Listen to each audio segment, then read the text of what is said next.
മാതൃദേവോ ഭവ.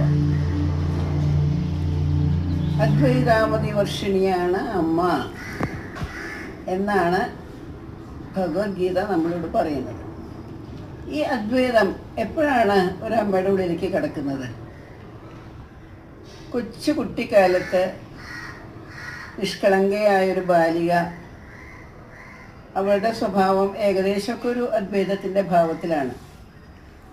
അവർക്ക് എല്ലാവരോടും സ്നേഹമാണ്, എല്ലാവരോടും സ്നേഹപൂർവ്വം പെരുമാറാനൊക്കെ അറിയാം. നിഷ്കളങ്കമായിട്ടുള്ള നന്ന കൊച്ചു കുട്ടികൾ.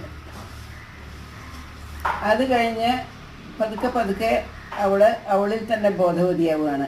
എൻ്റെ സൗന്ദര്യം, എൻ്റെ നടപ്പ്, എൻ്റെ ഭാവം, എൻ്റെ പഠിത്തം, അങ്ങനെ കുറച്ച് എൻ്റെ ലോകം വേറെ എന്നുള്ളൊരു ദ്വൈതഭാവത്തിലേക്ക് അവൾ കിടക്കും.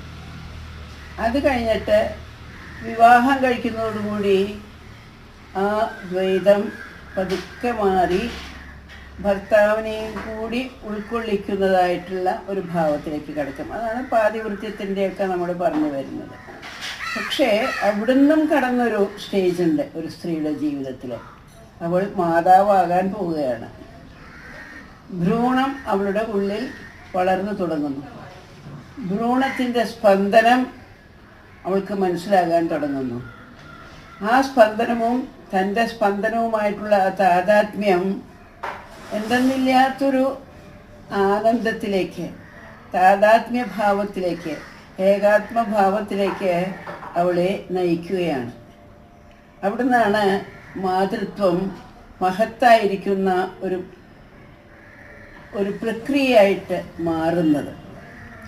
ആ മാതൃത്വത്തിനെ ശരിക്കും ഉൾക്കൊള്ളാൻ സാധിച്ചു എന്നുണ്ടെങ്കിൽ അത് അവളുടെ സ്ഥായിയായ സ്വഭാവമായിട്ട് അവൾക്ക് മാറ്റിയെടുക്കാൻ സാധിക്കും. എല്ലാവരെയും, കുട്ടികളെയൊക്കെ എവിടെ കാണുമ്പോഴും, ഒരു അമ്മയ്ക്ക് കുട്ടികളെ എവിടെ കണ്ടാലും തൻ്റെ കുട്ടിയായിരിക്കണമെന്നില്ല, കുട്ടികളെ കാണുമ്പോഴൊക്കെ ഒരു സ്നേഹം.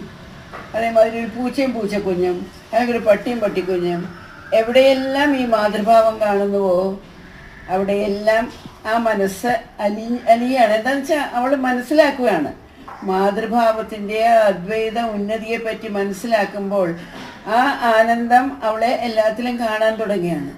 പതുക്കെ പ്രകൃതിയിലും അത് നിഴലിച്ച് കാണുന്നു. ഒരു വിത്ത് ചെടിയായി, പൂവായി, കായായി ഒക്കെ വരുന്നതെല്ലാം എല്ലാ ദിക്കിലും ഈ ഏകമായ സത്യം വളർന്ന് വികസിക്കുന്നതായിട്ടാണ് അവൾ കാണുന്നത്. അങ്ങനെയുള്ള ആ ഒരു ബോധമാണ് മാതൃത്വത്തിനെ ഇത്രയും മഹത്തായിരിക്കുന്ന ഒരു പ്രക്രിയയായി മാറുന്നത്. ഒരു പുരുഷന് ഇത് ഇത്ര എളുപ്പത്തിൽ സാധ്യമല്ല.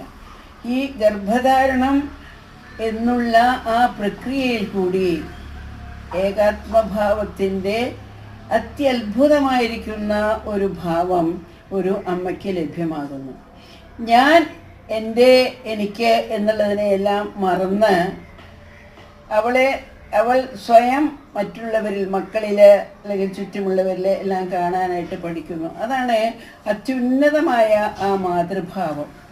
അത് ഒന്ന് ആലോചിച്ച് നോക്കൂ. നമ്മുടെ വീടുകളിലുള്ള എല്ലാ സ്ത്രീകളിലും ഇങ്ങനെയുള്ള ഒരു മാതൃത്വം നമുക്ക് വളർത്തിയെടുക്കാൻ സാധിച്ചാൽ ആ കുടുംബത്തിൻ്റെ സ്ഥിതി എന്താണ്? പണ്ട് കൂട്ടുകുടുംബങ്ങളൊക്കെ അങ്ങനെയായിരുന്നു എന്നാണ് പറയുന്നത്. ഇപ്പോൾ അണുകുടുംബമായപ്പോൾ ഇത് എല്ലാം നമ്മളിൽ നിന്ന് പതുക്കെ പോയിക്കൊണ്ടിരിക്കുന്നു. അതിനെ നമ്മൾ വീണ്ടെടുക്കണം. ഈ അദ്വൈത അനുഭവത്തിൽ കൂടി അറിവിക്കും.